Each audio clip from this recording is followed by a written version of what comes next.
कृष्ण। भगवान कृष्ण का नाम लेते ही आपके समक्ष बहुत सारे दृश्य आ जाते हैं। एक ओर उनके 10 साल तक के जो जीवन है उसके दृश्य हैं, जहां वो अटखेलियां खेलते हैं, माखन चुराते हैं, गोपियों के कपड़े चुराते हैं, कालिया मर्दन करते हैं, पूतना वध करते हैं। वहीं दूसरी ओर भगवान कृष्ण महाभारत में कुरुक्षेत्र के मैदान में अर्जुन को जीवन का सार बताते हैं, भगवत गीता का वाच करते हैं। वहीं तीसरी ओर भगवान कृष्ण कर्म के सिद्धांत के सबसे बड़े प्रतिपादक बन जाते हैं। भगवान कृष्ण को समझने के लिए हमें भगवान कृष्ण के जीवन के अलावा, जो कि तकरीबन 125 साल का था, यानी 125 वर्ष तक वो द्वापर युग में इस धरा पर रहे, लेकिन भगवान कृष्ण के जीवन से जुड़ी बहुत सारी बातों को समझने के लिए हमें भगवान कृष्ण के कई रूपों से जुड़े संप्रदायों और उन पर लिखे गए बहुत सारे भाष्य या बहुत सारी किताबों, शास्त्रों, पुराणों, इन सब में जाना होगा। जाहिर है एक सामान्य भक्त के लिए ये संभव नहीं है, लेकिन हम देखते हैं कि हमारे आसपास भगवान कृष्ण को लेकर बहुत कुछ रचा जा रहा है, और ये आज के प्रासंगिक युग में कथा के तौर पे, प्रवचन के तौर पर, सत्संग के तौर पर, भजन के तौर पर हमें दिखता है। कृष्ण को समझने के लिए अमूमन हमारे जनमानस में एक सामान्य बात कही जाती है कि कृष्ण ने कर्म का सिद्धांत दिया, कर्मण्येवाधिकारस्ते मा फलेषु कदाचन, जिसकी राह पे चलते हुए आज करोड़ों अरबों लोग कर्म करते हैं और कर्म के फल से विरक्त होने की कोशिश करते हैं। कृष्ण ही एकमात्र ऐसे जगत गुरु हैं, और वो जगत गुरु उनको कहा जाता है। कृष्णम वंदे जगत गुरु भी ये बात लिखी गई है।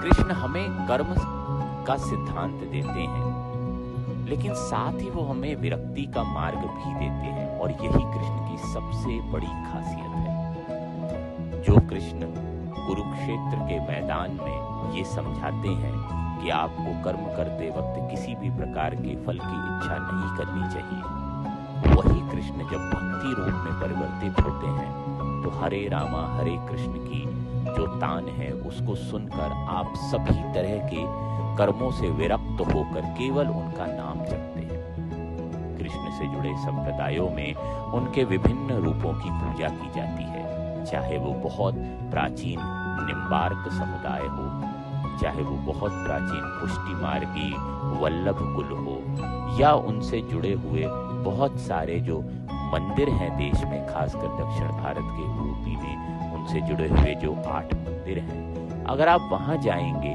तो आपको पता लगेगा कि कृष्ण के कितने सारे रूप हैं। वृंदावन में भी अगर आप जाते हैं तो आपको कृष्ण के बहुतायत मंदिर मिलेंगे, जहां वो विभिन्न रूपों में पूजे जाते हैं, और यही कृष्ण की सबसे बड़ी खासियत है। वैसे तो हमारे यहाँ त्रिमूर्ति ब्रह्मा विष्णु महेश इन सब के रूपों की चर्चा की जाती है, लेकिन भगवान कृष्ण ने जिस तरह धर्म को अपने जरिए व्याख्या करने की एक मार्ग प्रदान किया है, वो कहीं नहीं दिखता है। भगवान विष्णु के वो रूप हैं, दशावतार की बात की जाती है, लेकिन इसके अलावा भगवान कृष्ण की भक्ति करने वाले कम से कम देश में बहुत सारे संप्रदाय हैं जिनका अपना शास्त्र है, जिनकी अपनी व्याख्या है कृष्ण को लेकर। कोई उन्हें बाल रूप में पूजता है, कोई उन्हें युवा रूप में पूजता है, कोई उन्हें द्वारकाधीश की तरह पूजता है,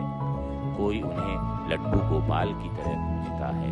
और यही उनकी सबसे बड़ी खासियत है कि वे जीवन के हर चरण में पूजने योग्य और आपके सखा, मार्गदर्शक और संग में आपके गुरु बनने की काबिलियत रखते हैं। कृष्ण की व्याख्या करने में आज हजारों धर्म गुरु कथाएं करते हैं, प्रवचन करते हैं, लेकिन कृष्ण को सही से समझने के लिए कृष्ण ने ही बहुत सरल तरीके में समझाया है कि आप केवल अपने जीवन में कर्म और विरक्ति को साथ लेकर चलते रहें। यानी कर्म की जब कामना करेंगे तो हो सकता है आपको आशा, निराशा, हो सकता है कि आप उत्थान पतन इन सारी चीजों को सोचें। एक सामान्य भक्त के लिए पूरी तरह विरक्त हो जाना संभव नहीं होता है, क्योंकि वो कर्म करता है तो उसके साथ उसकी जुड़ी हुई बहुत सारी वृत्तियां भी साथ चलती हैं। लेकिन भगवत गीता या गीता पढ़ने वाले लोगों को ये पता है कि जीवन में अनासक्त भाव से कैसे किया जाता है। कृष्ण जन्म बहुत महत्वपूर्ण है, क्योंकि वो हर साल लड्डू गोपाल और हमारे कान्हा की तरह नंद के आनंद भयो जय कन्हैया लाल की, वे हर साल आते हैं और हमें एक अवसर देते हैं कि हम उस मार्ग पर चलना शुरू कर दें। उत्सव होते ही इसीलिए हैं कि आप उत्सव के द्वारा खुद के अंदर किसी चीज का प्रस्फुटन कर सकें, खुद के अंदर कोई दिया जला सकें। उस उत्सव के माध्यम से जो संदेश दिए जाते हैं वो यही होते हैं कि आपका जीवन भी एक उत्सव है, उसे उत्सव की तरह जिए। और कृष्ण यही सिखाते हैं, क्योंकि कृष्ण, अगर आप कृष्ण का जीवन देखेंगे तो आपको लगेगा कि कितनी अटखेलियां, कितनी शैतानियां, कितनी सारी चीजें करते हुए उन्होंने 125 साल का जीवन जिया। लेकिन इन सब के बीच में गहरे संदेश छुपे हुए थे। उन संदेशों को समझने के लिए ही हमारी सांस्कृतिक जो जीवन है उसमें बहुत सारे उत्सव गढ़े गए हैं, बहुत सारी परंपराएं बनाई गई हैं, जिससे हम अपनी भी रक्षा करते हैं, समाज की भी रक्षा करते हैं और कहीं ना कहीं उत्सवों के जरिए खुद को प्रकट करते हैं। भगवान कृष्ण का जीवन बहुत व्यापक रहा है, और अगर केवल भगवत गीता का ही हम पाठ करें तो हमें समझ आता है कि वो कितने वृहद और कितने विस्तार के साथ अपनी भक्ति और अपने भाव को प्रकट करने का हमें अवसर देते हैं। कृष्ण जन्माष्टमी की आप सभी को शुभकामनाएं हैं, और उम्मीद है कि आज कृष्ण जन्म के दिन आप भी अपने अंदर कुछ नया अभ्युदय करेंगे, कुछ नई चीजों का विकास करेंगे, और साथ ही कृष्ण के मार्ग पर चलने के लिए उनका अध्ययन करेंगे, क्योंकि सबसे जरूरी अध्ययन है। अगर आप नई चीजों का अध्ययन नहीं करते हैं तो स्वाभाविक है कि आपके अंदर जो पुराना है वही आपको जीवन भर संचालित करता रहेगा। और भक्ति के अध्ययन से या भक्ति के पारायण से या भक्ति करने से बहुत कुछ अलग घटित होता है। केवल आज रात जब कृष्ण का जन्म हो तो आप कुछ क्षण के लिए सब कुछ भूल कर उनके जन्म के उत्सव का आनंद लें।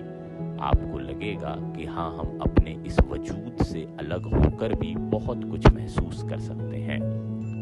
भगवान कृष्ण की जय हो, और हमारे सकल ब्रह्मांड में मौजूद जितनी भी दिव्य शक्तियां हैं उनसे हमारे जीवन में कुछ नया पैदा हो सके, ऐसी कामना के साथ कृष्ण जन्माष्टमी की बहुत बहुत बधाई।